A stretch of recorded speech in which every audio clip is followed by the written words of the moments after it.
traditional automakers have realized that without massive subsidies to mask the steep depreciation and higher running costs, the truck of the future is a product that very few people will want to buy today. Even the high priest of the EV revolution, Elon Musk, has quietly rewritten his own gospel.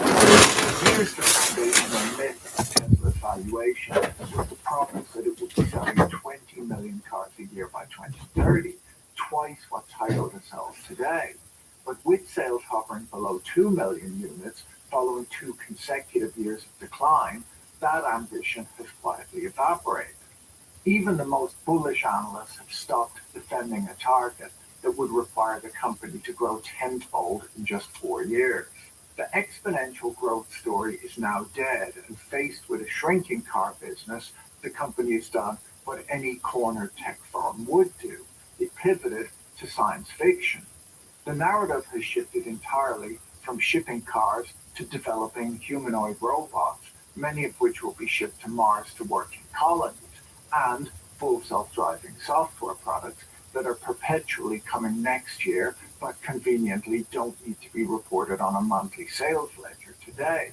By promising a future of space robots, flying cars, and robotaxis that don't yet exist, Tesla has managed to distract investors from the uncomfortable present. They are a car company that is selling fewer and fewer cars. In the modern stock market, a robot in the bush is worth significantly more than 2 cars in the hand. Investors famously prefer a great story about the future to a spreadsheet showing declining margins in the present. The financial carnage of Ford was not limited to the headline-grabbing $19.5 billion write-down. That figure is essentially an accounting adjustment, a belated acknowledgement of capital wasted on tooling and factories for vehicles that will never be built. But on top of that, Ford's electric vehicle division, Model E, has been incinerating actual cash on the vehicles it did build. The division recorded a $5.1 billion operating loss in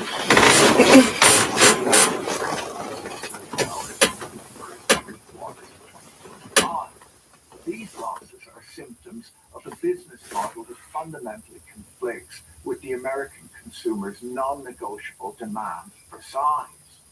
In the United States, the passenger car is practically extinct. Trucks and SUVs now make up 80% of new vehicle sales. For decades, this preference was a goldmine for Detroit.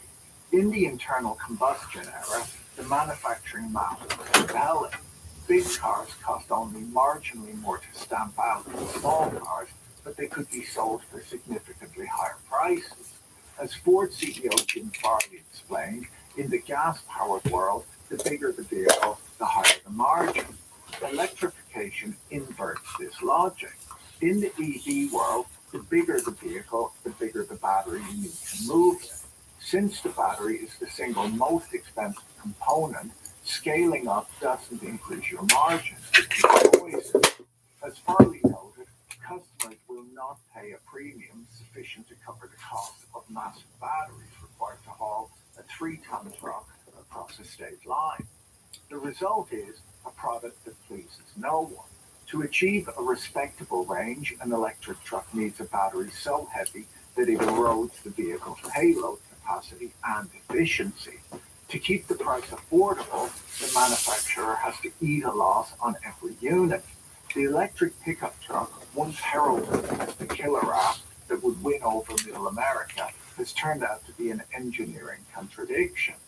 Recognizing this, Detroit is pivoting to a compromise that engineers love and purists hate, the extended range electric vehicle. Ford has confirmed that the next iteration of the F-150 Lightning will not be fully electric, but will carry a small internal combustion engine solely to recharge the battery.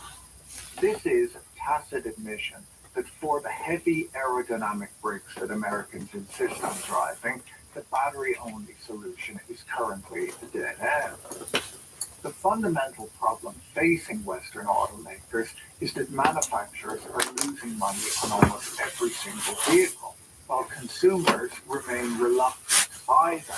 Even at the height of the subsidy era, the economics of building EVs in the West were disastrous. The Boston Consulting Group reported earlier this year that automakers generally lose around $6,000 on every EV sold in America. For pure play EV startups, the numbers are equally terrifying, though the picture is diverging. While Rivian finally posted a positive gross profit this quarter, meaning they make money on the car itself before paying overhead, they still posted a net loss of billions for the year. Lucid, meanwhile, continues to report staggering losses, which Bloomberg estimated at over $300,000 per vehicle in late 2023, though that figure has improved slightly as volumes crawl upward.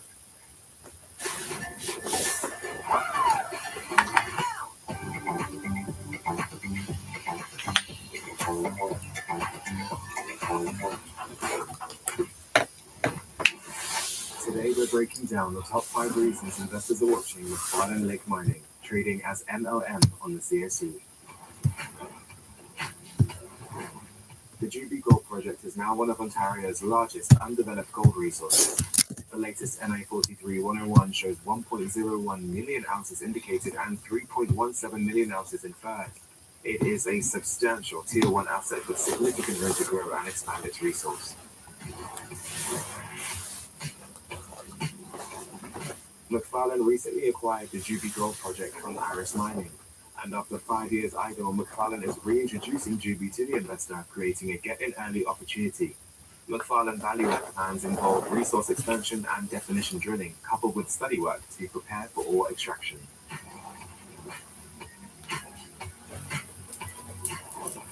High-grade gold zones commencing at surface allow the opportunity to limit capital spend and generate cash early on through the sale of gold ore to local processing facilities. The size of the deposit also allows strategic investors the option of building its own facility producing over 200,000 ounces of gold a year.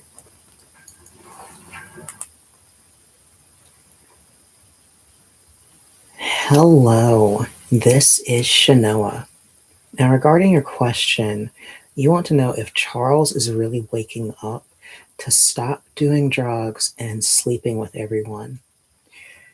Going by the cards that you got, the primary card is Temperance, which represents balance and finding an equilibrium in one's life. So this is already a good sign for Charles when it comes to breaking his habits. Followed by the Sun card, it's another very positive indicator. It represents comfort and jubilance, one who's able to live in the moment and never really lose their joy. So again, this would call out to a clean way of living. So I do think you don't really have to worry about his drug habit at all in this regard. For the final card, the World, it shows a completion of a certain phase in one's life, with it also featuring a woman on the card, coinciding with your question regarding his activities with various women. I do think that he's done with that phase of his life of sleeping around and doing whatever is first thrown at him at a given time.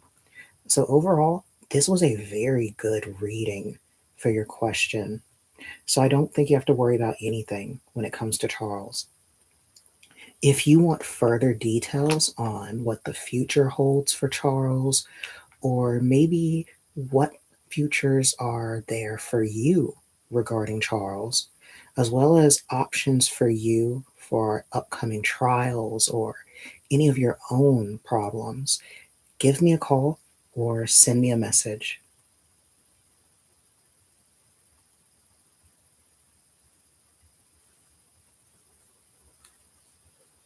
Manufacturers are being asked to invest billions in multi-decade factory projects based on demand that can evaporate overnight if a finance minister tightens a budget or if a new president signs an executive order. The data seems to show that when the free money stops, the cars stop selling. To understand why the transition has stalled, you have to understand who was buying these cars in the first place. For the last 5 years, the industry hasn't been selling to the general public. It's been selling to a niche demographic of wealthy, tech-obsessed early adopters. According to Bloomberg, electric vehicles remain overwhelmingly popular among the wealthiest Americans, while interest drops off the cliff as you move down the income brackets. The first wave of buyers treated their EVs like the latest iPhone, a status symbol and a piece of cool technology. Crucially, they were forgiving if the panel gaps were uneven, the software had problems, or the doors wouldn't open. They shrugged it off as the price of being on the cutting edge.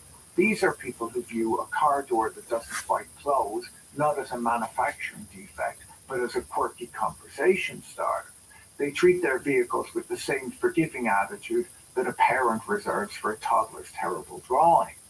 Importantly, 84% of early adopters had access to home charging, and most owned a second gas-powered car for long trips.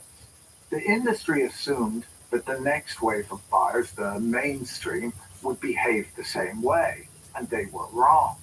The mainstream buyer is not a tech enthusiast looking for a conversation starter. They're a pragmatist looking for a tool. They are cost-conscious, skeptical of tech for the sake of tech, and unforgiving of inconvenience. They generally own only one vehicle, park it on the street, and expect it to work seamlessly for 15 years. When this buyer sees a $58,000 car that takes 40 minutes to refuel and might lose 30% of its range in the winter, they don't see the future. They see a downgrade. Because the early adopters were so enthusiastic, automakers fooled themselves into thinking that they'd solved the puzzle. In reality, they had just picked the low-hanging fruit. Crossing the chasm to the skeptical majority requires a product that's cheaper and more convenient than what they're already driving.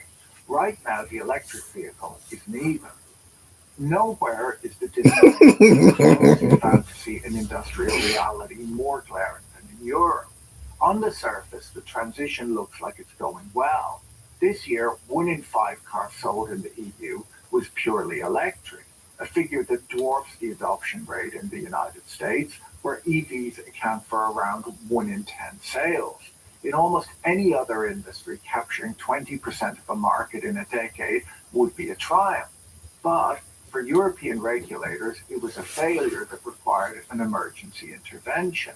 Because the emissions targets were set to ratchet tighter every year, regardless of consumer demand, even this healthy sales volume wasn't enough to save the industry from billions in penalties. The cracks in the system became obvious in May when EU lawmakers were forced to pass an amendment allowing manufacturers to skirt immediate fines for missing their 2025 targets, letting them make up the difference over the next 2 years. It was the first clear signal that the regulatory architecture was structurally unsound. If the greenest continent on Earth couldn't hit its own interim targets without bankrupting its national champions, the 2035 ban was already looking shaky.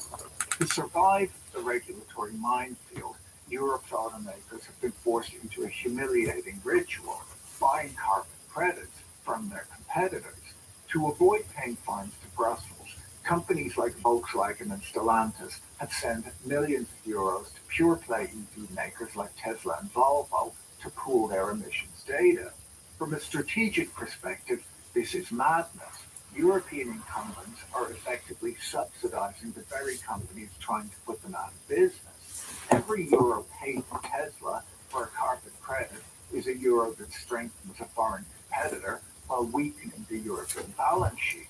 It's a system that punishes established manufacturers for struggling with the transition while directly funding the war chest of their rivals.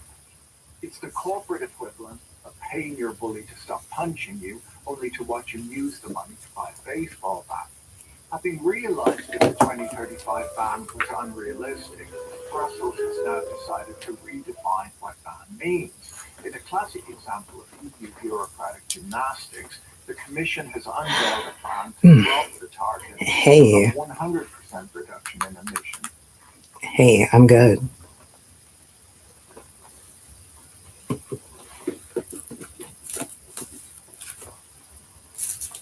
Yeah, you wanted to know about if you should hold on for hope or move on. And so, what do you feel about it right now?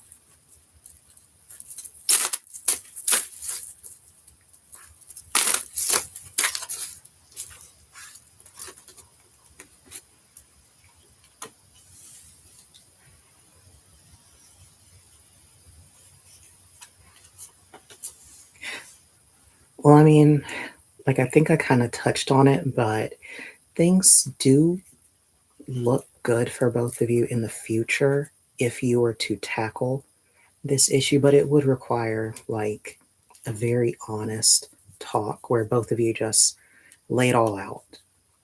I think you could get past it. Are you talking to anyone?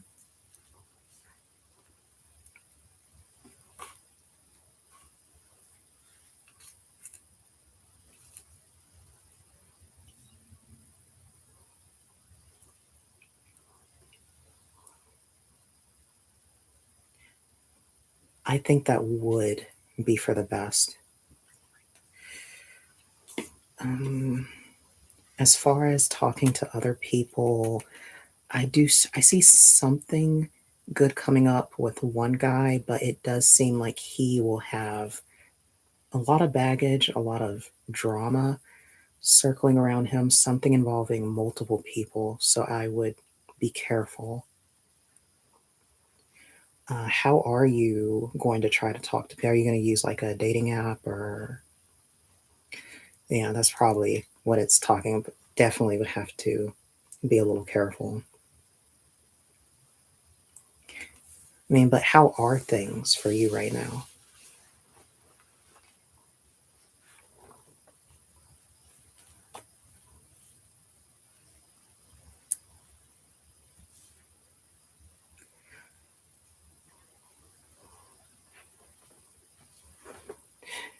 Do you like go to work or school or anything? What's that like?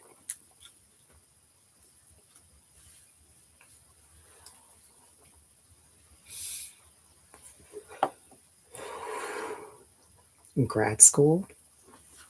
What are you doing there?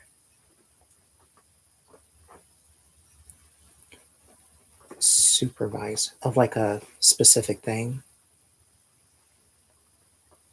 Oh, yeah, that's gonna be pretty challenging. Um, let's see. Okay, well, I do see challenges with that, but it does show that if you just stay at it, that it will be very, very beneficial for you. Like it'll really pay off.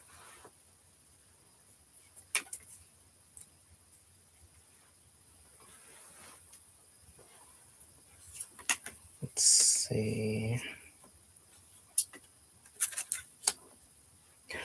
Do you have an idea or an image of the kind of guy you want to be with?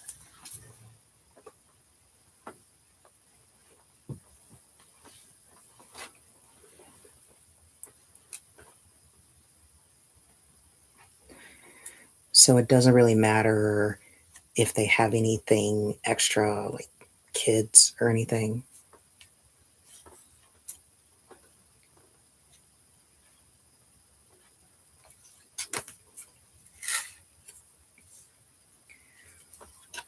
Well, the guy I'm seeing you with won't have a kid, so at least that will be something. I do see marriage with this other person.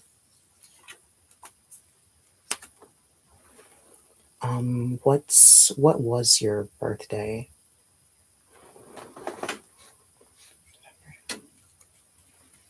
1989. Would you prefer younger or older?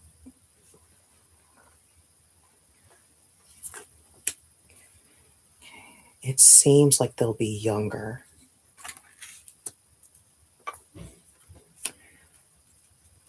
Um, Not seeing anything too challenging, but it does seem like as long as you don't get hung up on what your ex has done, because you do have a lot going on for you. I mean, you're about to do your supervisor stuff. I can tell that you're in a good place. So I think as long as you don't allow yourself to get bogged down and burnt out, you will find that everything will fall into place. I would expect certain things to start coming up for you towards the end. Well, you already said fall, but towards the end of the year, it'll really start to pick up for you. It will start to feel like you're in a completely different world from where you are now.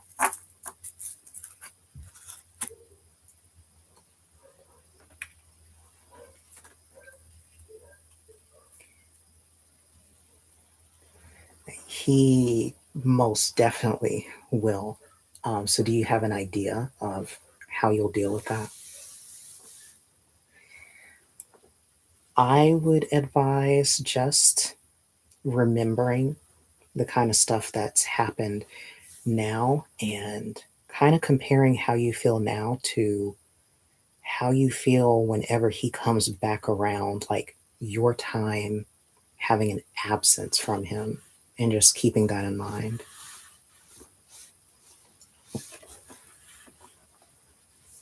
Was there anything else? It was glad. It was nice talking to you. Please keep me posted.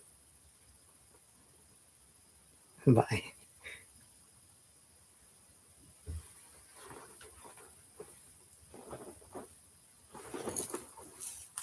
Financial strategies behind argue and taking their foot off the table now with Western automakers ceding the technology of the future to China, guaranteeing their available They will be Maybe will younger. pivot to hybrids as a Kodak moment, a desperate cling to a dying business model.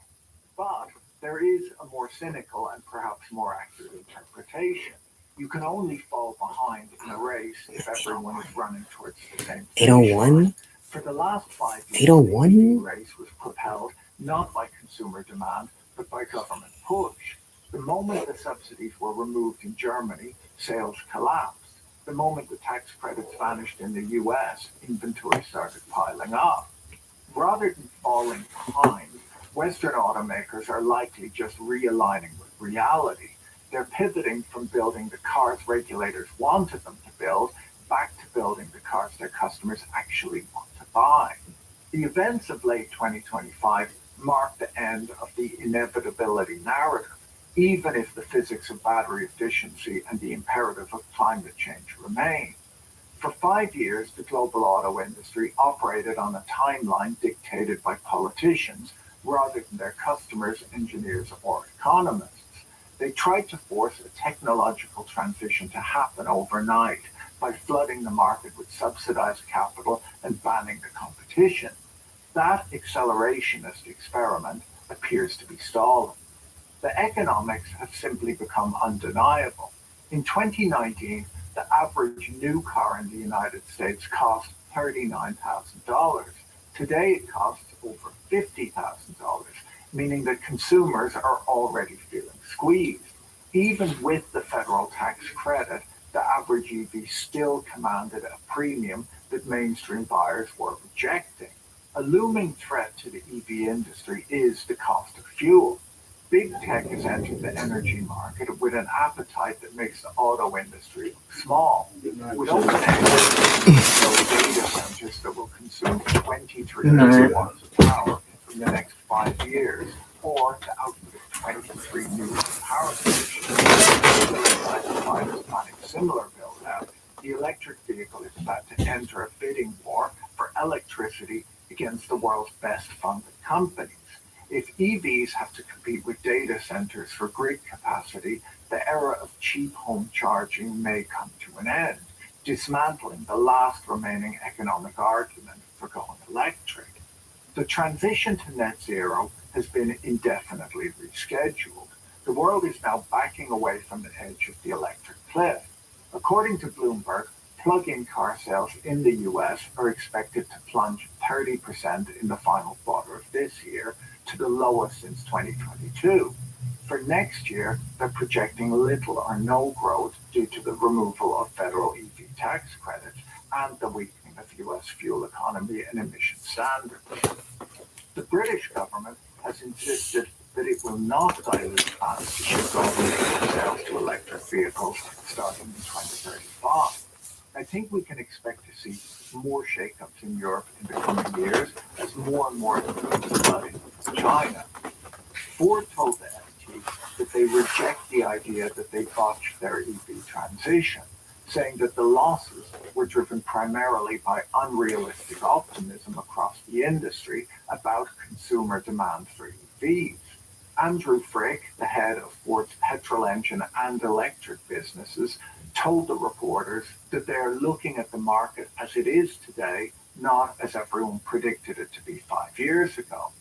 If you found this video interesting, you should watch my video on China's rare earth chokehold next. Don't forget to check out our sponsor Delete Me using the link in the video description. Talk to you in the next video. Bye.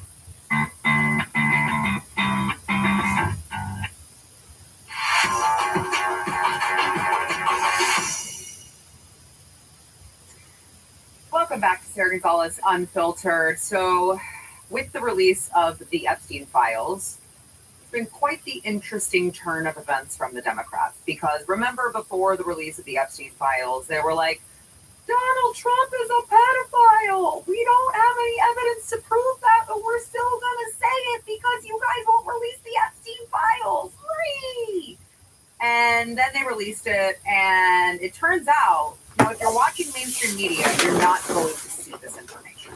You're not going to see it on a headline on CNN.com. You're not going to hear them bloviate about it on MSNBC. This has gone very, very underreported, that it turns out, just as I predicted, and so many others who actually have common sense and brains, that Donald Trump and Jeffrey Epstein hated each other, mostly because Donald Trump called the police on Epstein in 2006. This is one of the only outlets that reported on this was Forbes.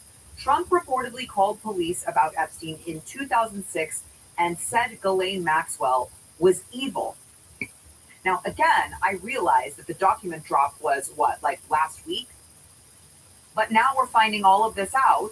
You've got, millions of files to sift through. And it turns out CNN, MSNBC, the New York Times, they don't want to report on this because it disputes the narrative that they've been pushing to you for, since January 20th of last year. Now, no word on it 4 years before with Joe Biden at the helm, with them in charge. They were in charge. No talk of releasing the Epstein files because it's man bad. Now all of a sudden they got to talk about it, and now all of a sudden they don't want to talk about it. Curious, isn't it? Now, this was revealed when unsealed court documents showed how President Trump called the police on Epstein. In the file, it says, Trump said Maxwell was Epstein's operative. Quote, she is evil and to focus on her. Trump told Redacted.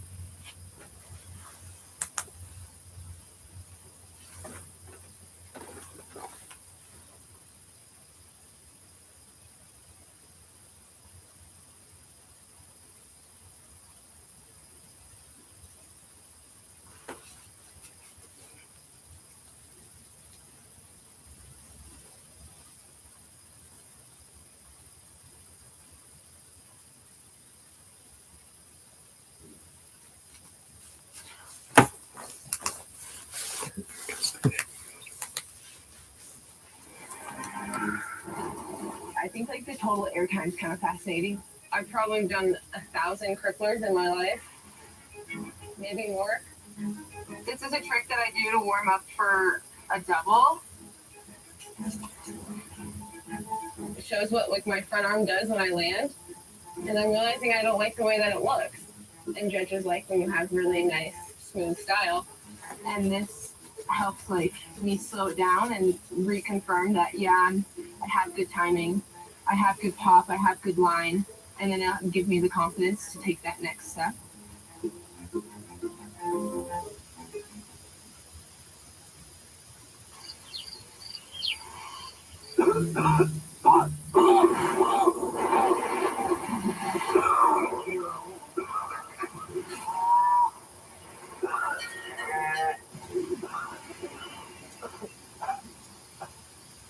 Ricola Next Throat Care.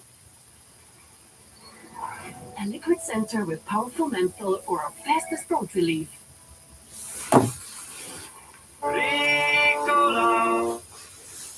Very few fitness influencers have emphasized inclusivity and compassion more than Scotty K. So you can imagine how shocking it was to find out he had been making fun of people for being disabled on his main account. But that was just the beginning. After posting the home address of one of his haters, Scotty's detractors unraveled a web of lies so huge that it spanned Scotty's entire life. Now, the once promising star of the fitness community has his reputation in the gutter, and it's unlikely that it will ever recover. I've built this entire platform on inclusivity and kindness, and I lost sight of that in my own ego. While he had already been making successful videos since mid-2024, Scotty started his career the same way that many fitness influencers do, going after and mocking really low-hanging fruit. In his case, criticizing V-Shred. V-Shred is another fitness YouTuber who's been posting for about 10 years, and he became notorious for pushing completely baseless exercise advice. He quickly became one of the most hated people in the entire fitness community, to the point where it was very easy content to make fun of him.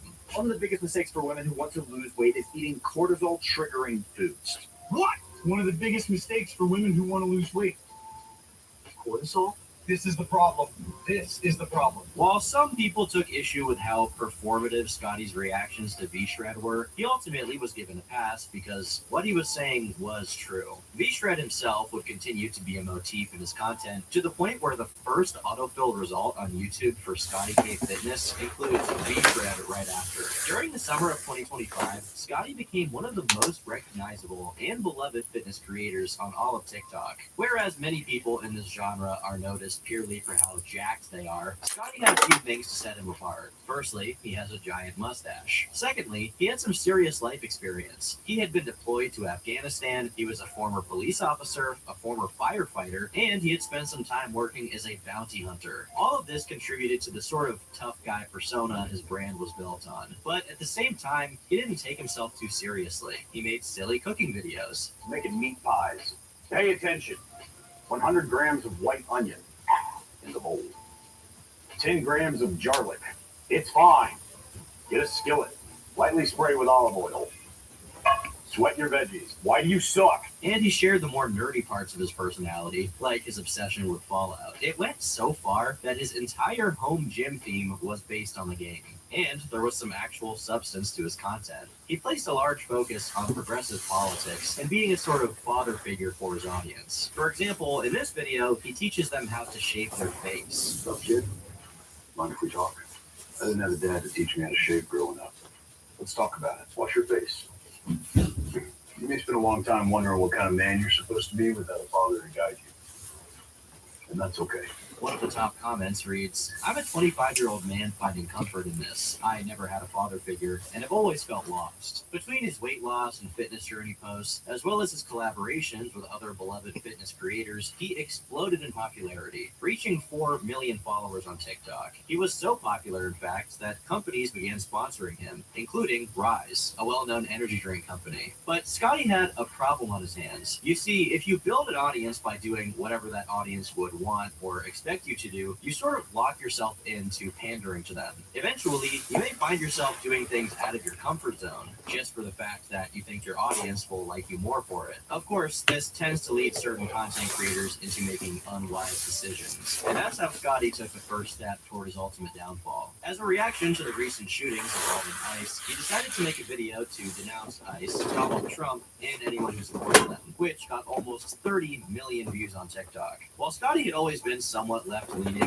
making an outright political statement like this did come out of left field for many. Whether you agree with him or not ultimately doesn't matter. What matters is that this attracted him some level of negative attention from those who did disagree, one of them being Rundas Coaching, who brought a new piece of information about Scotty to the public. You're clearly very amped up about what you deem an excessive response to something that was not that problematic. But if that's the case, shouldn't you be consistent with that across everything? So say somebody like said you look like a gay guy.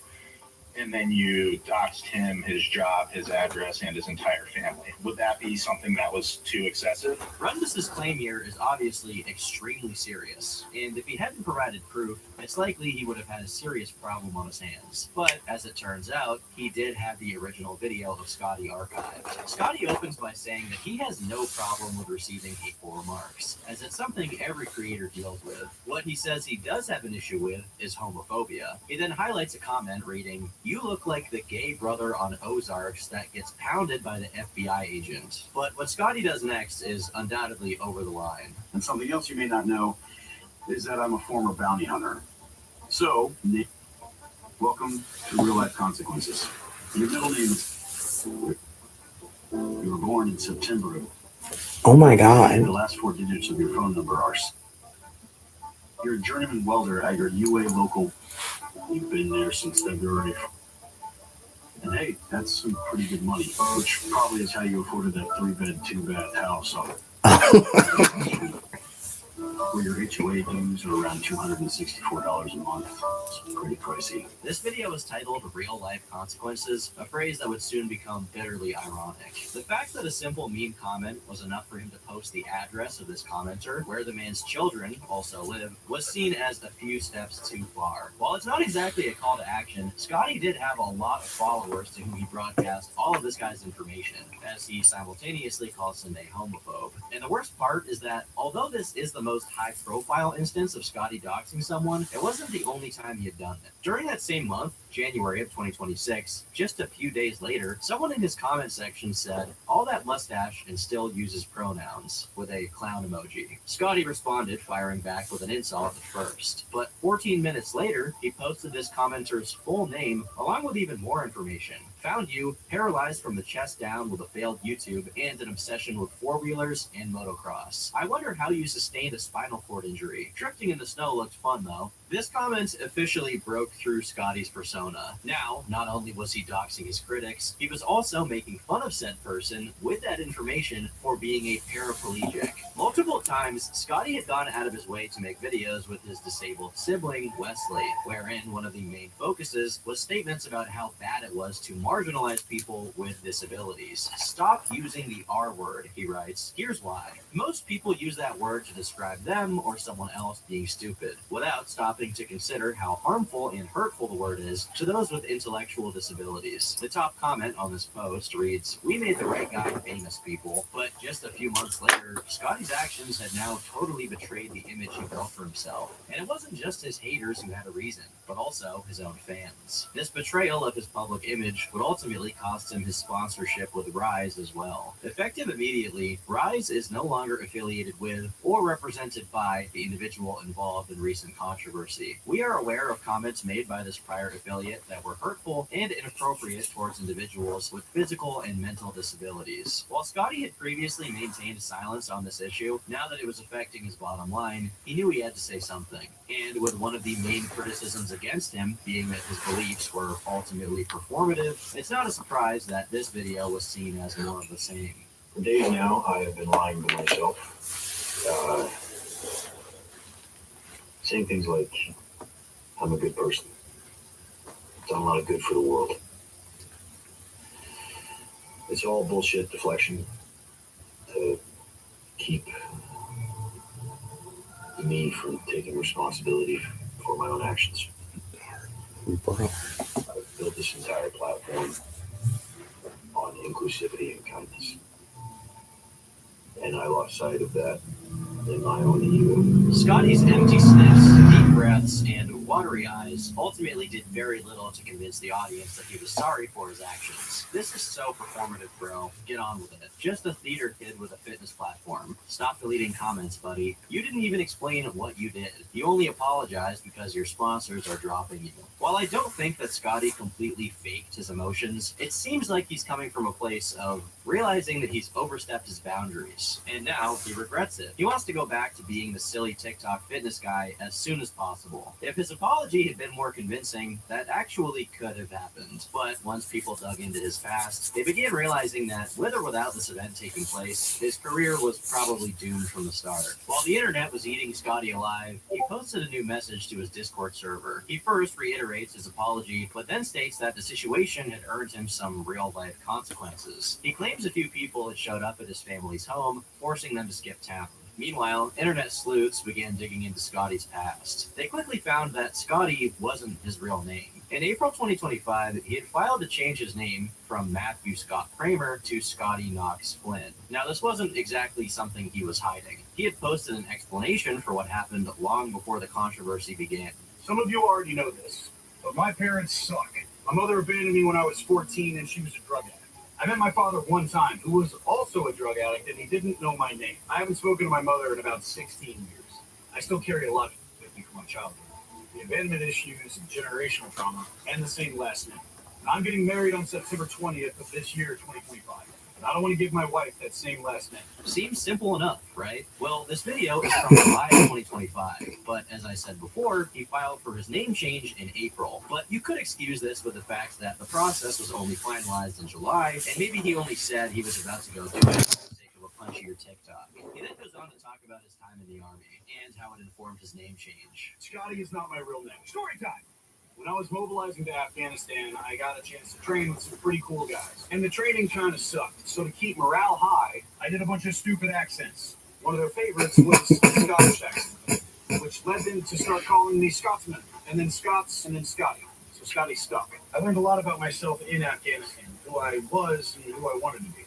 Since then, I have been Scotty. On the surface, this explanation seems pretty believable, until you remember that his middle name was already Scott. Wouldn't that be a much more typical reason to call him Scotty, rather than the fact he did a Scottish accent while he was? People began to seriously question the reason for his name change, thinking there could have been something he was hiding. Sleuths managed to find his marriage license, which revealed that he had been honest about his marriage happening soon. His past also seemed to check out. Court records showed that nearly 2 decades ago, his mother had filed a protective order request against who is assumed to be his stepfather. There's also a separate report of Scotty's mom being charged for domestic assault and battery. Once again, checks out with his past. After this protective order was filed by his mother, Scotty's own records only really start in 2013, when he got a charge of forcible entry, which was promptly dismissed for unknown reasons. Just so we don't have to revisit this, there are actually 3 other instances of forcible entry charges, at least one of which is apparently tied to an eviction procedure, and one of them also involves someone else who shares a last name with Scotty, probably a brother of his. Then, in 2014, we have a marriage license application related to his first wife. 3 years later, Scotty filed for a protective order against one of his brothers, although it was dismissed for insufficient evidence. Finally, in April 2020, Scotty filed for a protective order against his wife, which resulted in her having to surrender all firearms to law enforcement, and it was promptly succeeded by a positive drug test from her and divorce proceedings. At this point, Scotty and his ex-wife had 2 kids, so a lengthy custody battle ensued, which resulted in a joint custody arrangement where Scotty kept the kids for the most part, while his ex-wife had weekly visitation rights. As of February 2026, there are still somewhat regular updates to the case, and it seems that the kids have had what is called a guardian ad litem since October 2025. I should preface this with the obvious disclaimer that I'm not a lawyer, and I also have an IQ of 65, but from my general understanding, a guardian ad litem is when a custody battle develops to the point where the court appoints someone to advocate on the behalf of the kids, so that neither parent gets away with mixing their personal interests in what's best for the child. Lastly, there was just one outlier in the records. A lawsuit filed by V-Shred against Scotty, but apparently it's related to intellectual property, so in all likelihood, this was just a glorified copyright strike from V-Shred on Scotty as retaliation for making fun of him so much. Legally speaking, there wasn't that much on Scotty, but fortunately for his haters, people went way beyond the Call of Duty. John Dorsey, the owner of the Instagram account goob_u2, utilized the Oklahoma Open Records Act to request records of Scotty's employment at the police department. Scotty's legitimacy as a creator hinged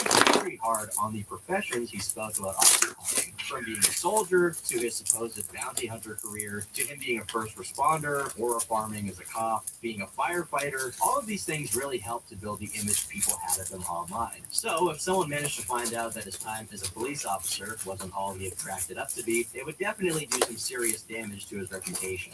Now, it's extremely important to note that what I'm about to go over are allegations made against Scotty that have been officially documented by the police. The fact that they've been documented does not mean that they're confirmed, and I don't personally endorse them. But for full context of the story, it's important to be covered. During his time as a cop, he was placed at Tulsa Community College. Starting in December 2020 onwards, he allegedly made several statements that were deemed as conduct unbecoming of an officer. These include talking about sticking it in the butt of a newscaster, sharing information about his past sexual experiences with his ex-girlfriend, speaking to the college staff about cheating on his wife 35 times, trying to find one of the students on Facebook once he noticed that she wasn't wearing a bra, telling a student life employee he was going to start an OF account, and lastly, making inappropriate statements about a female student. By mid-2021, an internal investigation was being conducted on him as a complaint about his behavior had already been made. So, a lieutenant began to keep track and take notes of the things Scotty said. Establishing that this was a consistent pattern was easy, as according to this lieutenant, he personally heard Scotty talking about getting head. And when an attempt was made to intervene and counsel him against that sort of behavior while on the job, he was found to, quote, not take counseling very well, shut down, and pout. A few days after this lieutenant's interview, Scotty's captain was also interviewed, where he said that although Scotty was capable of being a good cop, he had a big ego and was constantly trying to impress everyone around him, whether it be with his body language or his voice, to the point where it became insubordination. In his own words, young Officer Kramer came to us in September and has a lot of rough edges. Probably the biggest issue is his inability to not talk. When directly asked about these complaints about his behavior, Scotty apparently denied all of them, except that he had previously admitted to having cheated on his ex-wife, which led to their marriage falling apart. He then went on to claim he was offended by being asked these questions and impulsively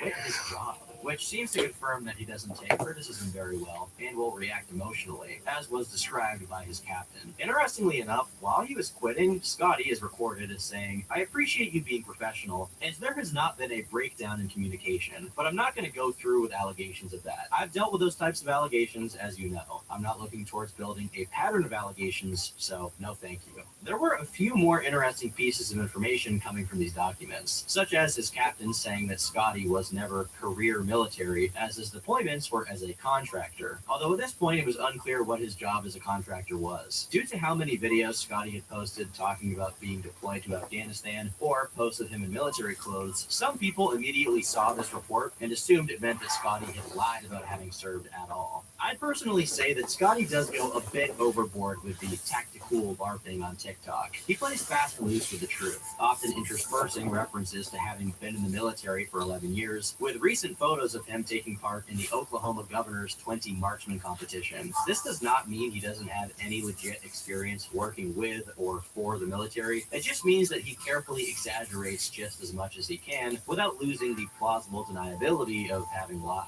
If you were to call him out on this, he'd easily be able to say that due to him showing the competition certificate, he wasn't intentionally misleading anyone. But obviously, the context of the video at least suggests this was some kind of military thing. The only other piece of information that's interesting here is that his lieutenant described that besides these odd behaviors from Scotty, he also reportedly had poor ethics when it came to actual police work. And keep in mind here, Scotty is referred to as Kramer. We were on a call. It came out as an armed robbery at Home Depot, so an officer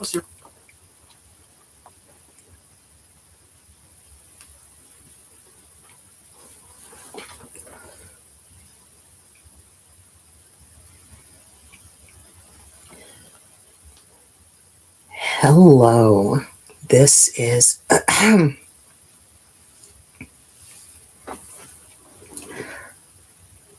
Hello. This is Shanoa. Now, regarding your question, you're wanting to know if Michael will reach out to you this week or within the 2 weeks, but mainly you also want to know how things are going with Jasmine. Going by the cards that you got, the moon represents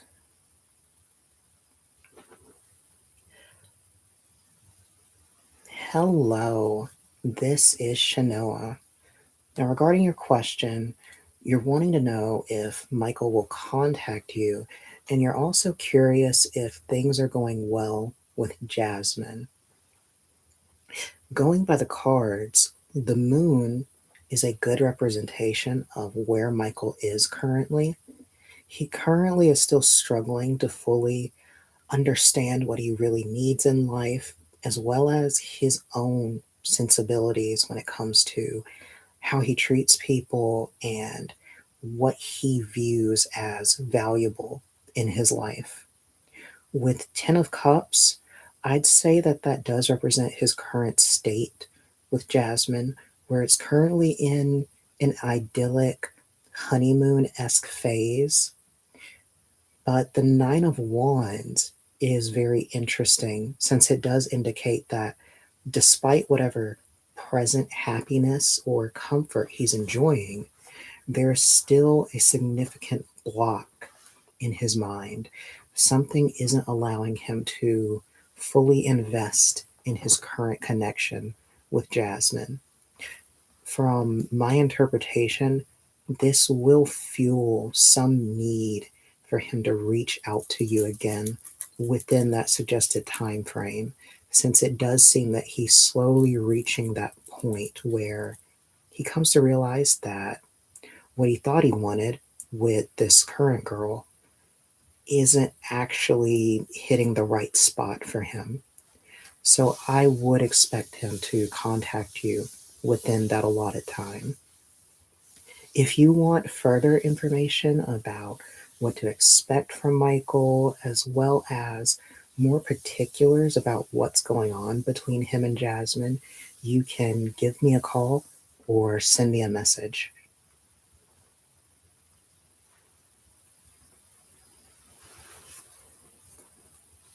I've seen no proof for. At this point, Rudmus had positioned himself as Scotty's arch nemesis, and more people began reaching out with their own experiences. One of the more hilarious claims was regarding Scotty's time as a fireman. He claims that the reason he wears a hat in every video is because of an incident which burned his scalp. But, as Rudmus points out, the real explanation is simply that he is bald. So why I wear a hat all the time? So I had second and third degree burns all over my scalp. I was out of work for like 3 months until I could go back. I went back to work and like legit a month later I had knee surgery. So No, but seriously, why would you tell such a tale that's very easily disproven? Does this look like a scalp that's so badly burned you have to wear a hat all the time? It's the same all the way around. He's literally just bald. With enough of these rumors festering, Scotty finally decided to make a proper response to go over everything that is involved, starting with him dogging the rumors, which he outright denied. Starting out, did I respond to a hateful comment with hate and making fun of somebody who is a paraplegic? Yes. For that, Cody, I'm sorry. Did I receive a comment stating that I look like the gay uncle from the Ozark television show? Yep. Which is true and objectively hilarious. And from that comment, I made a video where people have redacted information to make it seem as if I have doxed this person. I gave this person's name, profile photo, place of employment, and how long he worked there, state that he lived in, birth month, birth year, and 3 random first names of possible associates. All of those things were on his public Facebook profile. The things that I did give in the video that were not public information, I got off of Google, not because I used to be a bounty hunter. That information was the last 4 digits of his phone number and the name of the street that he was last listed at residing at. While it is probably true that most of the information he got was from Google, the same applies to most of the information people got about him. They simply searched up his name and started digging from there. Additionally, Scotty did directly publish all of the information he found to his millions of followers, undoubtedly raising the risk of someone doing something crazy with that information to this random commenter. His post was originally made to his TikTok, which has 4 million followers. He then reposted it to Instagram, where he has 2 million, and then Threads, where he has 140,000.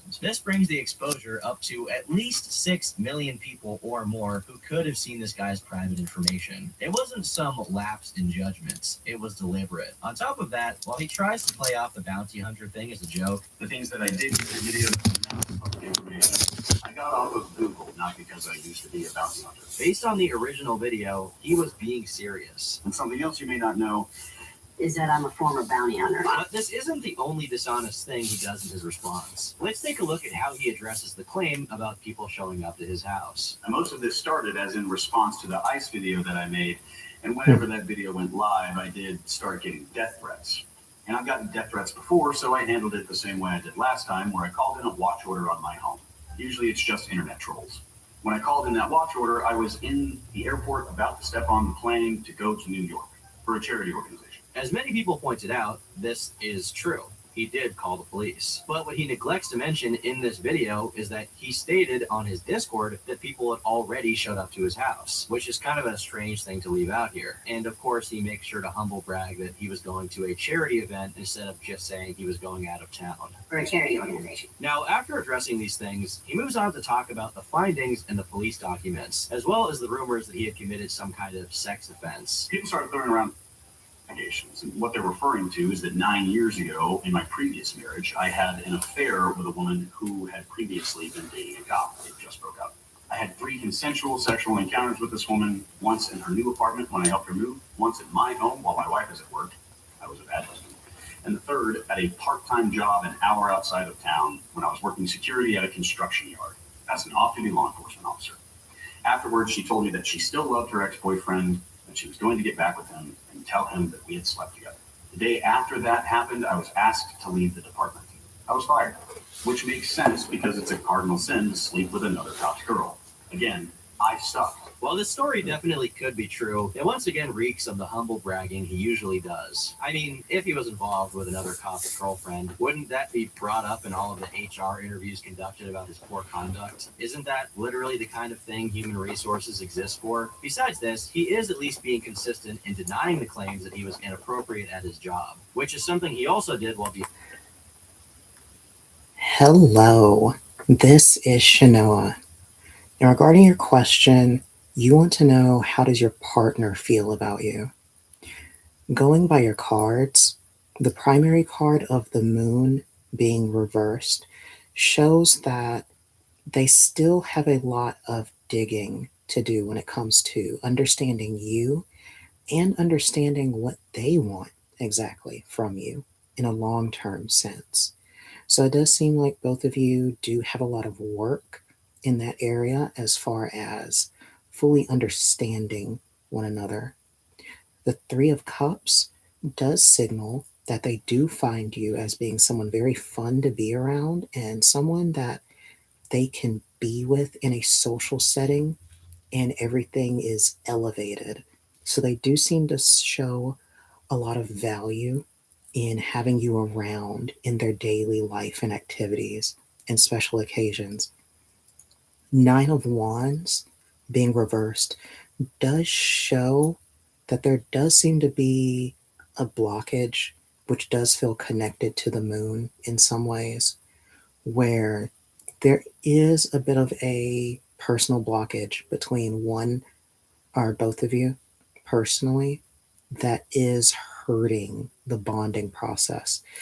So I would look at some past event that's happened to one of you that has had an effect on how they treat relationships. So I would try to get to the bottom of that.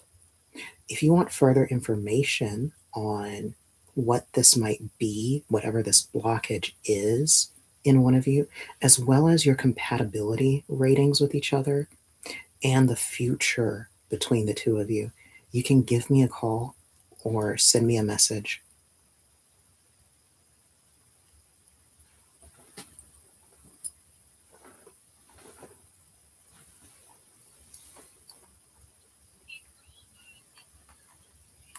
It's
Classified security guard. This is probably the part of his response which contains the most verifiable truth. And you can almost see how he gets bolder when talking about it. Most, if not all, of what he said here has receipts, even if he doesn't admit to playing his time in Afghanistan up as if he was an actual soldier in some of his TikTok posts. But it appears he has directly lied about his military service as a means of securing sponsorships in private. One person that came forward in the midst of this entire situation was former Fat Guy Fitness. He's a content creator who made a post detailing his various grievances with Scotty, as they were friends very early in Scotty's TikTok career. But the most important thing he reveals is this message, wherein Scotty is messaging a company to secure a sponsorship. In his qualifications, he states, "I'm a father, firefighter, paramedic student, and combat veteran." This obviously implies that he has been in combat. Now, it's possible that he just forgot to mention his active firefight experience in his response video because he just didn't think it was important, but I think the more likely explanation is that he was lying to secure a sponsorship.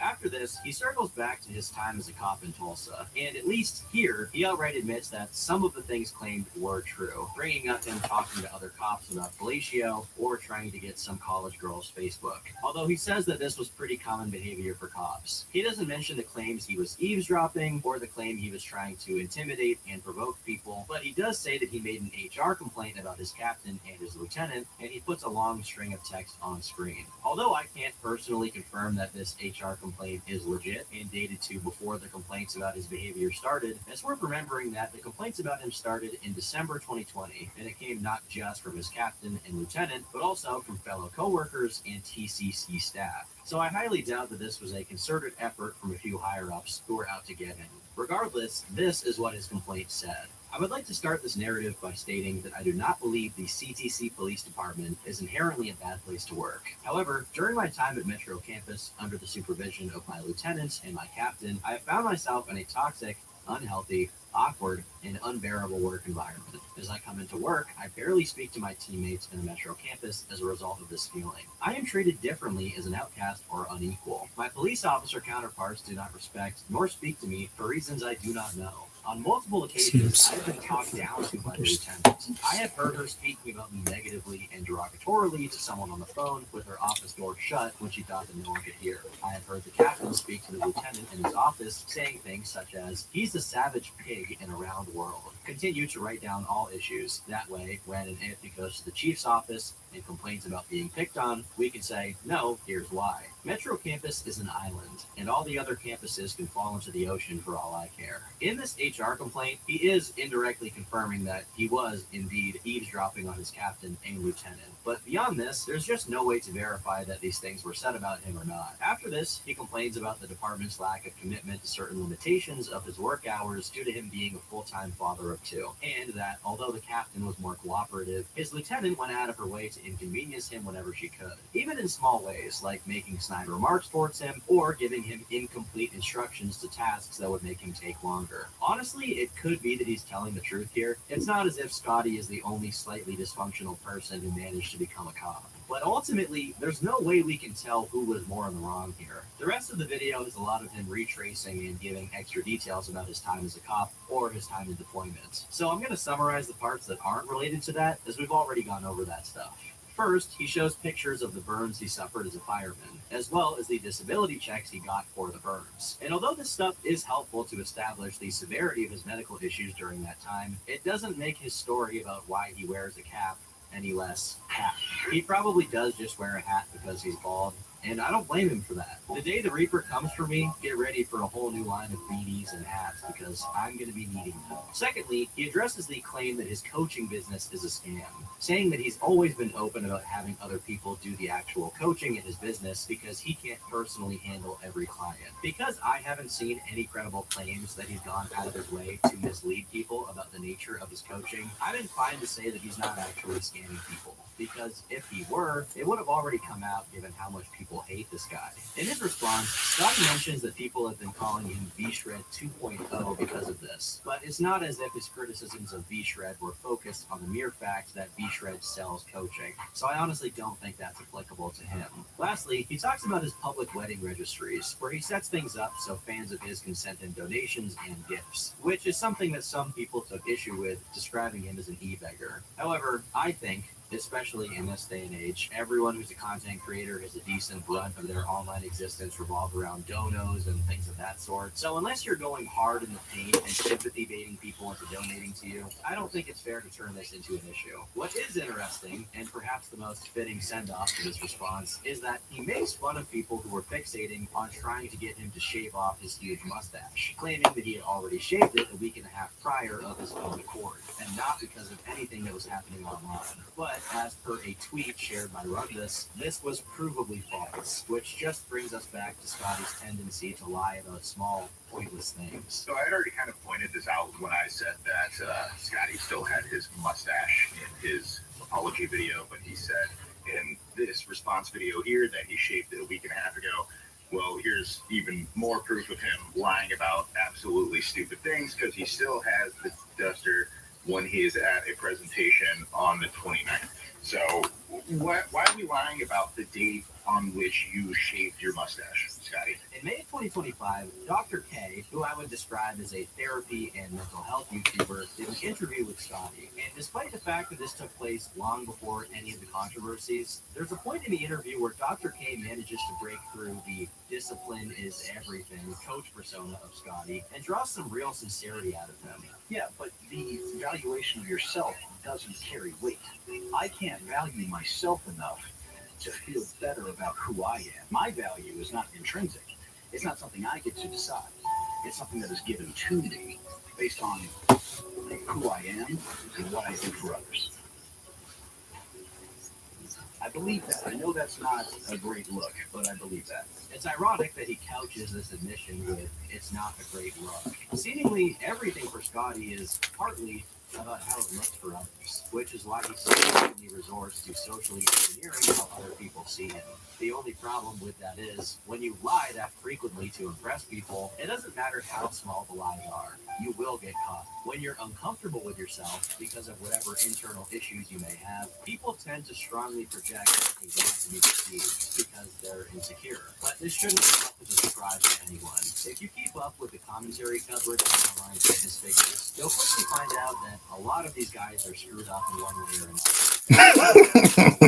To be honest about their flaws. Scotty's latest TikTok was posted 10 days after his response, wherein he seems to hint at his own personal shortcomings, but he essentially chalked it up to, well, y'all fail sometimes. I hope that none of us, or all of us, are judged by the actions of our weakest moment, but rather by the strength we show if and when we're given a second chance. Life lessons and wisdom are purchased through failures. You're allowed to fail. He ends the video by drinking a Red Bull. Meanwhile, Rundus posted this. It feels nice exposing the lies, but it kind of leaves a bad taste in my mouth, so I had to rinse it out with a little Rise Energy. I've been Turkey Tom. Thanks for watching, and until next time, leave me alone.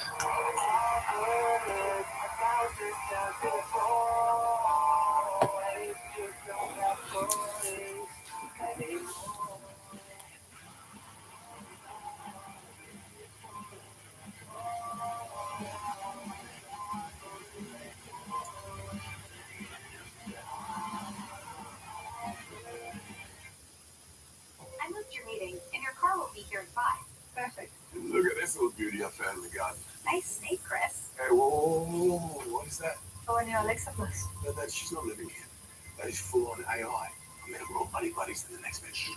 Now, Chris, I know exactly what I do that. A million different ways. Maybe I'm taking out the trash. The door's jammed. Take a closer look while I pull up the tutorial. A little to the left.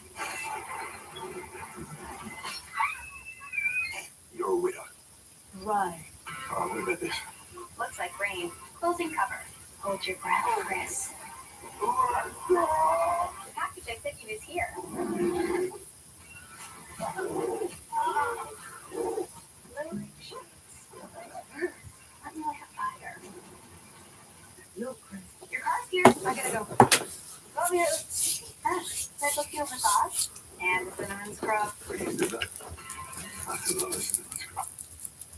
That rain pour, the truck just keep on rolling in.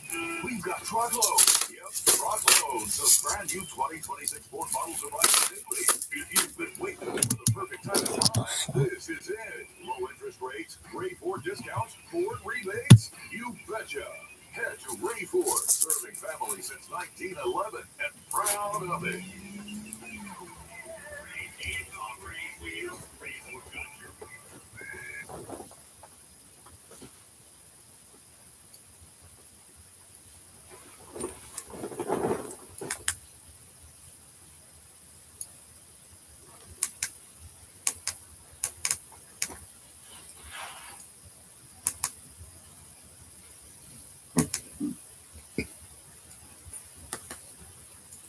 New Nissan. You gotta put it through its paces. Hurry into the Nissan.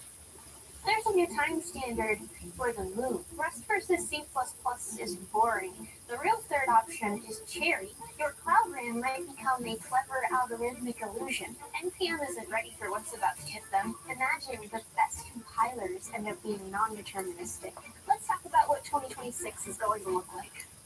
Now, RAM prices are getting out of control, but you're probably already aware of that if you've kind of been around trying to buy anything in the last year. But what you might not be aware of is that the actual definition that we have for RAM is about to get really complicated. Now, behind the scenes, we've had all of this quiet work in hardware, in the Linux kernel with orchestrators, trying to change the way we allocate memory. For decades, RAM has been kind of shackled. It's not really so bad as a consumer, but it kind of creates this really kernel with orchestrator.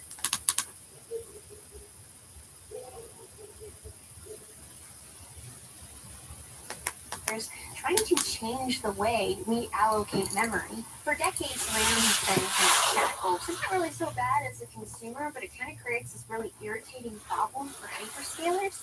If you're trying to buy a new server, you have this fixed ratio of memory to CPU. So if you want to have a lot of memory and very little CPU usage, sorry, too bad, you're going to have a lot of really idle cores. That waste starts to add up really fast, and it's not really possible to kind of mix and match. But imagine you started treating memory more like a network fabric. So you have this big shared pool of memory that any machine can request exact amounts from. That is called Compute Express Link, or CXL for short. You've probably heard of SaaS, or Software as a Service, but this one is more like MAS, or Memory as a Service. And with everything in computer science, there is going to be some trade-off. It's not going to be as fast as DRAM located really close to the CPU, but it's not incredibly slow, which is a good thing. It is different enough, however, to where the operating system does have to treat it a little bit differently. The OS needs to be kind of smart about what stuff goes where. So the hot data needs to be nearby, and then the cold data needs to be in the slower, bigger pool far away. And this is where it gets kind of funny, because there's this old computer science saying that says, those who do not know Unix are doomed to reinvent it orally. Basically, we figured out the concept of memory tiering literally decades ago, but the Linux kernel is only just starting to catch up to all of this. In 2026, however, we're expecting this kind of perfect storm where the hardware standard is finally mature enough and the Linux kernel is finally getting better about page placement across memory tiers, and even orchestrators like Kubernetes allow you to schedule workloads based off of the kind of memory that you need. There's a lot more about this topic that I'll just never be able to cover in a single YouTube video, but if you're really interested in memory tiering, and it is a very interesting topic, feel free to follow me on X, Twitter, or Blue Sky, where I have a really large series on memory tiering. Basically, to kind of summarize, the entire concept of all RAM is equal is dying, and that's not because it's wrong, it's just because it's too expensive. So my official prediction is that 65% odds that by the end of 2026, at least one major cloud provider will provide a compute offering with a tiered or burstable memory class where you explicitly pay less for CXL-backed memory. And I'm only medium confident on this because dealing with memory tiers gets a little bit complicated for customers, but I'm very confident that CXL is going to be used a lot in hyperscalers. Really, the only question here is, are they going to reveal this to users or not? All right, Next prediction. One of the most difficult computer science problems is time and space. And now I'm not saying time and space, I'm saying time in space. For as long as we've been in space, NASA and other space agencies have been using Earth as like the master clock for performing missions, but that's actually not how time works. 2026 is probably the year a coordinated lunar time standard is actually finalized. And it's really complicated, so let me just explain a little bit more.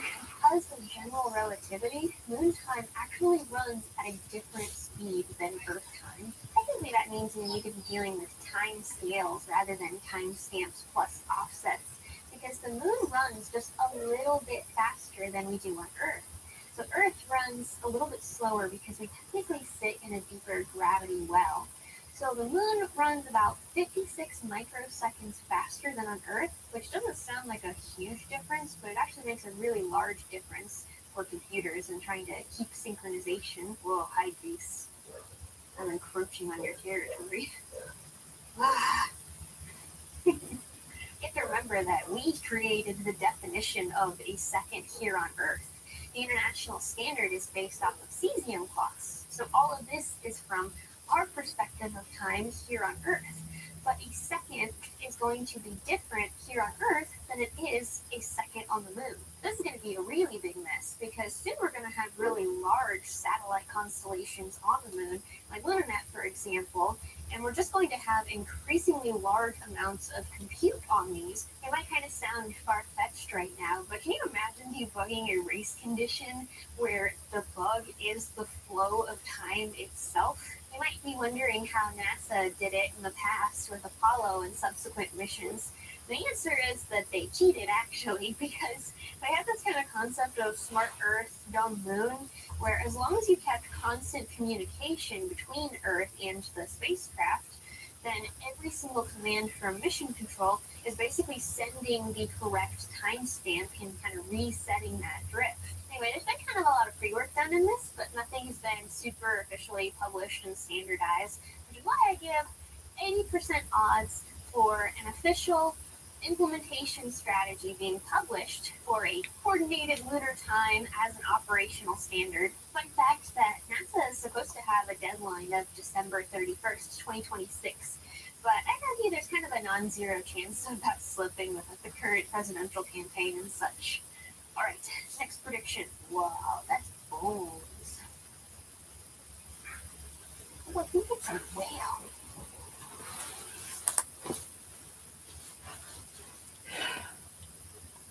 Hello, this is Shanoa. And regarding your question, you want to know how Ruthie has been thinking and feeling this week. Going by the cards, the Chariot being in reverse shows a severe lack of energy or drive in their current situation. So it does seem that they are very lethargic in that area when it comes to work, day-to-day functions, and communicating with people. The Four of Cups being reversed follows up on this, since it's already a very stagnant card, but with it being reversed, amplifies it significantly. So it seems like they aren't really being as social as they normally are. Just a lot of things about them are very off right now. Eight of Cups being reversed as well, and in the last position shows that at the root of this problem, there seems to have been something that happened with them that they're unable to really get past. And as a result, it's affecting them in all these other areas of their daily life.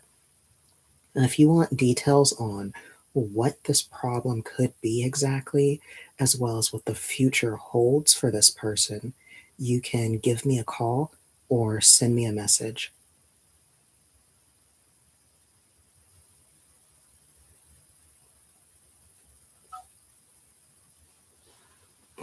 Hi, how are you? The Rust versus C++ argument is getting old, it's getting boring, because there's other options that nobody is currently talking about. So There have been some changes, like what? In modern C++ He walked out on you again?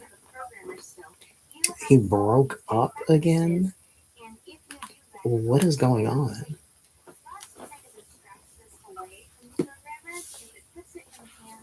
Like, did something specific happen? Is it just like his stress?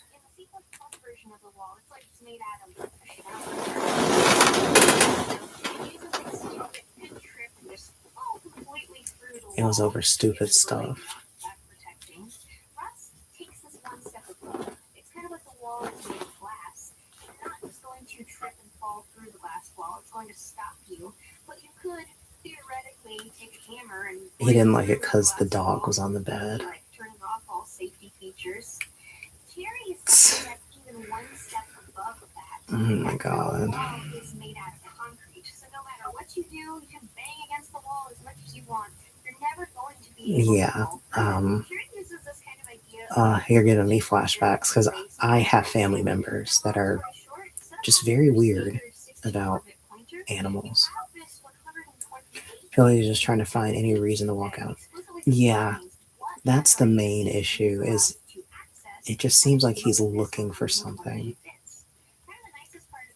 Which, if he is just like normally weird about animals, that kind of speaks to a lot of tension or some emotional issue with them. Which, I mean, we already know that he takes forever to like process stuff. So that kind of matches up. I forget the word. It's not OCD, it's something else. Can we check to see if he will try to come back and work it out? Yeah, I can look at that. Just do 3, like 3 credits. Yeah, just being in control, yes.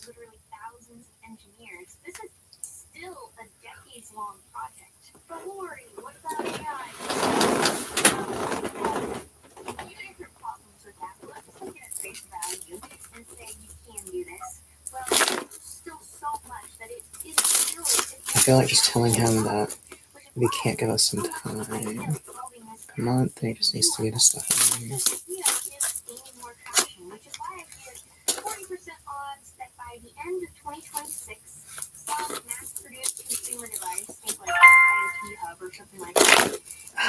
Thank you. Let's see. In the RISC-V and ARM space, that there are dev boards already available. And I do like any idea that's not just going to be take this entire... Okay, I'll show you the cards. And blanket rewrite them into a different language. Hey, where... Do you know where he is right now, or did he just go to work?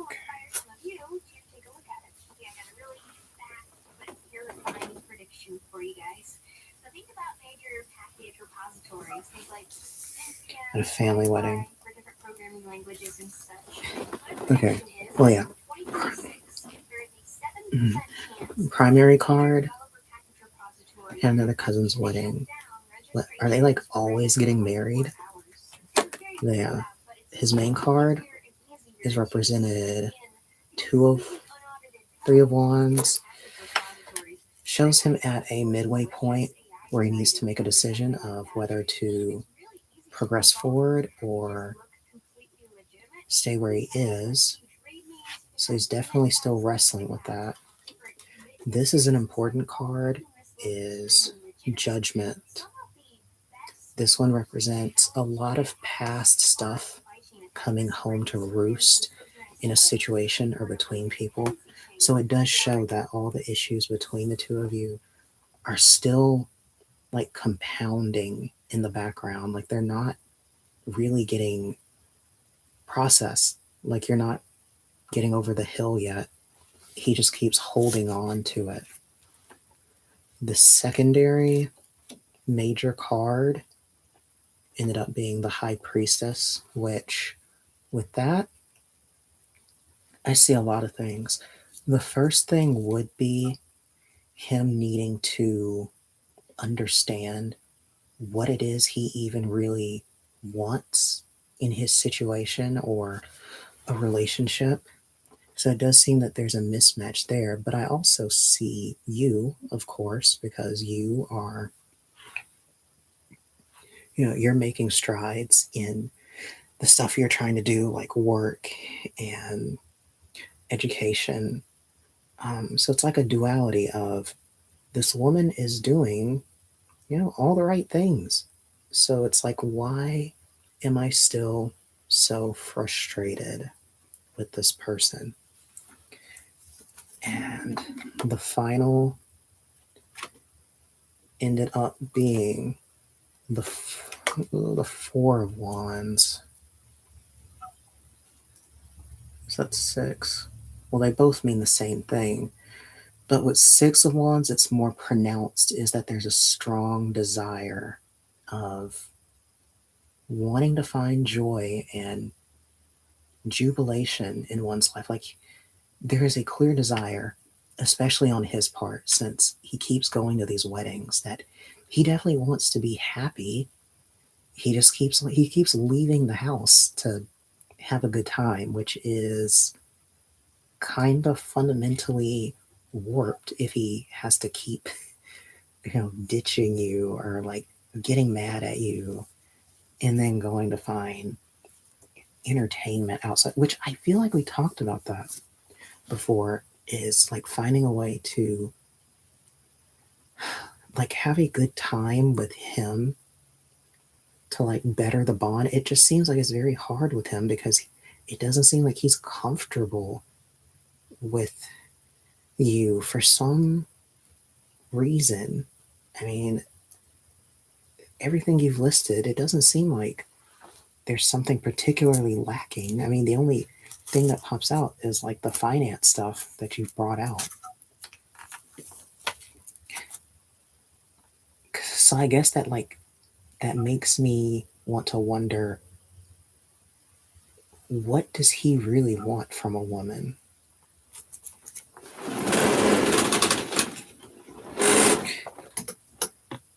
Because obviously the dog thing does stand out. He does want control, which does make me wonder, I mean, does he just want a fully submissive woman who just exists for him? Does it look like he's going to try to come back? Yeah, he'll come back and talk and blah, but it just feels like we're getting stuck in a cycle. So I do think it would be good of you to put your foot down and be like, well, we can't keep doing this nonstop. Like, if you can't work with me for like at least a month, then we should probably move on. How do we break the cycle?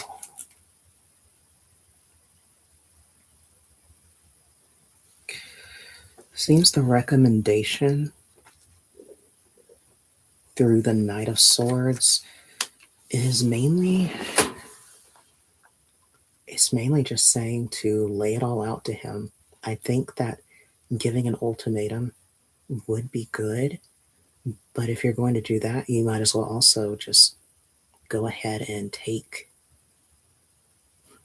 like the kill shot, and be like, what do you want from a woman? Like, what am I not doing that upsets you so much?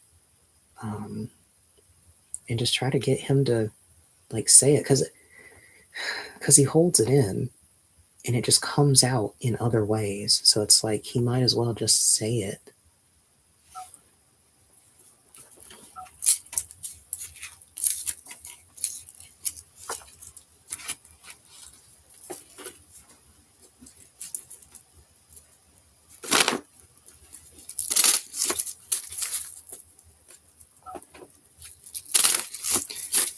How do I feel the conversation will go?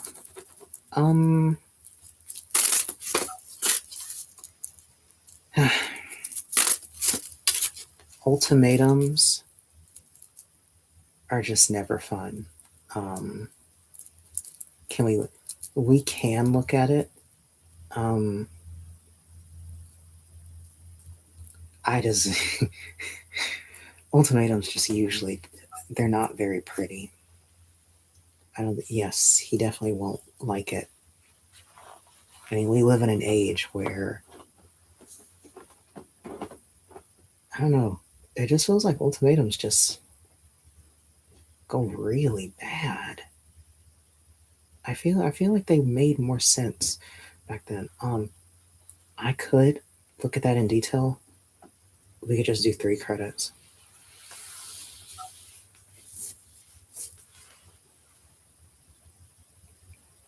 You just want to know how he'll respond. Thank you.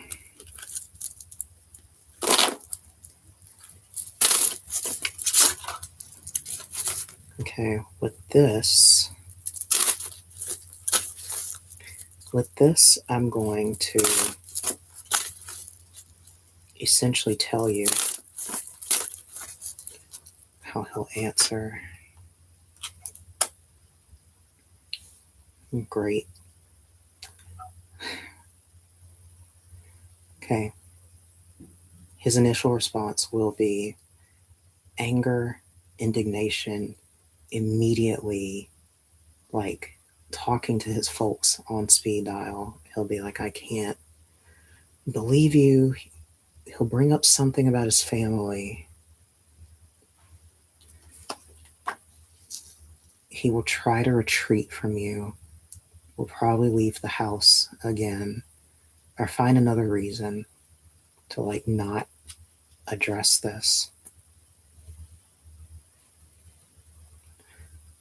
He will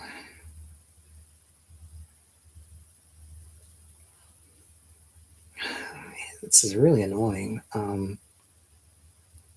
He would rather walk than like just work with you.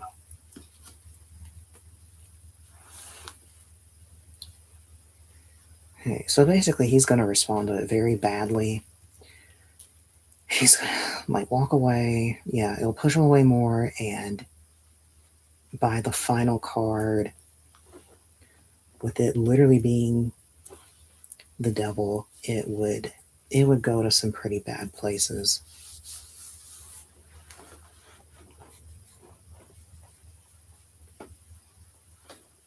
Wow, it looks like a picture. It looks like a picture book. It shows all the arguments, and it literally like shows a person walking away towards the literal devil. You feel stuck.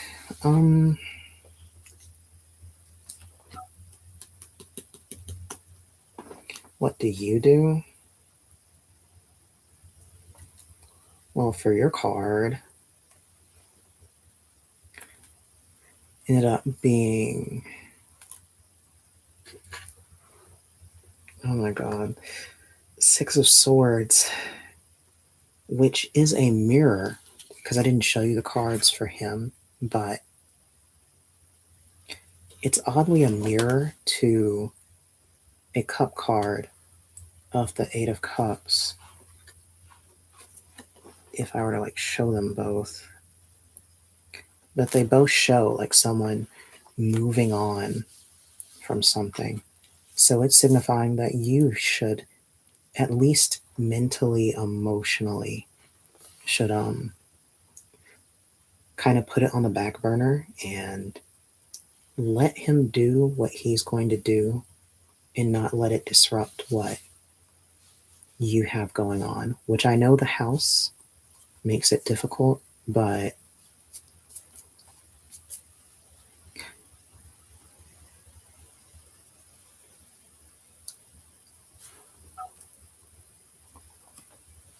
yeah, leave it to him.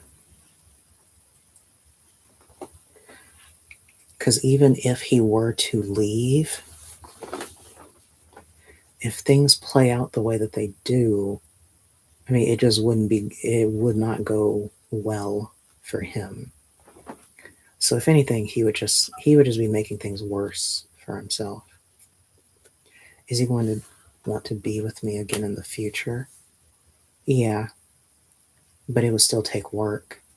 So we would still be at square one where he needs to do the work.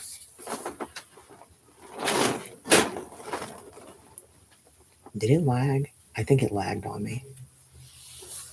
But I'll just say it again.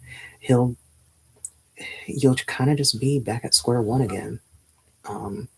Where yeah, he'll want to be with you again.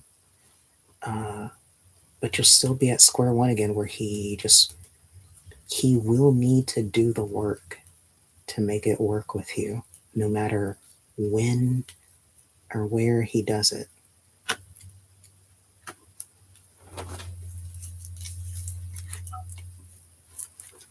Yes, it'll be like starting over. Like the seasons will change and you'll still be timing.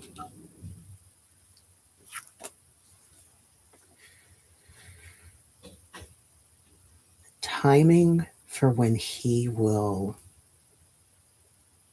really give it an honest shot. Oh my God. It's showing August, it's showing September, but that's a really long time. I mean, it is February, it's basically March, so. And I never keep track of spring, so basically it would take the summer to get him to like really put an effort in. Girl, he doesn't have to be roommates.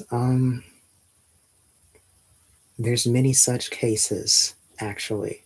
It reminds me of my Australian friend. She had that situation with a guy that she had a kid with. And yeah, basically they were roommates. It eventually got to that point. And she's a lot happier now, though. Like, I think she messaged me yesterday. She was like on dates with like 2 younger guys or whatever, like living it up. And her ex is like, he's like kind of trying to talk to her again, but it's like, he obviously messed up. Did they eventually go their own way? Yeah. Like, she had to leave the house, but she ended up getting her own place eventually and getting her own business going.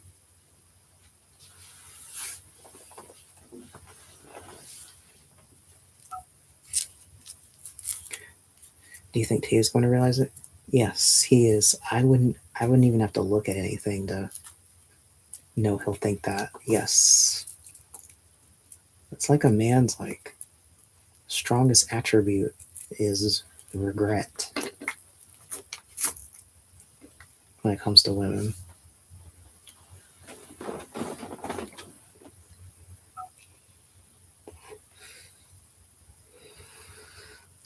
I mean, maybe if they just stopped doing dumb stuff, they wouldn't have to regret so much.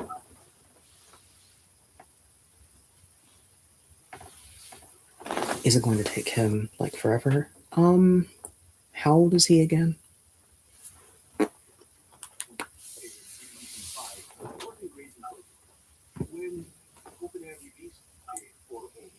$36.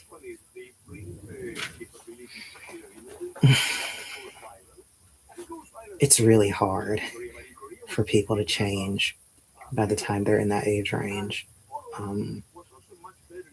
It takes a lot. Like they would need like actual therapy, or like they would need basically like a spiritual awakening or therapy or something else monstrous, like monumental to happen in their life. Yeah, very stuck in their way. It's actually kind of why I don't really like dating nowadays. Can I look at action? Action that he will take. What do you mean?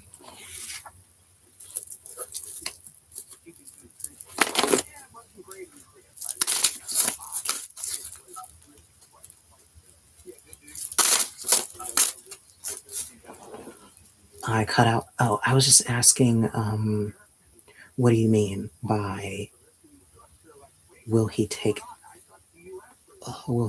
action towards me?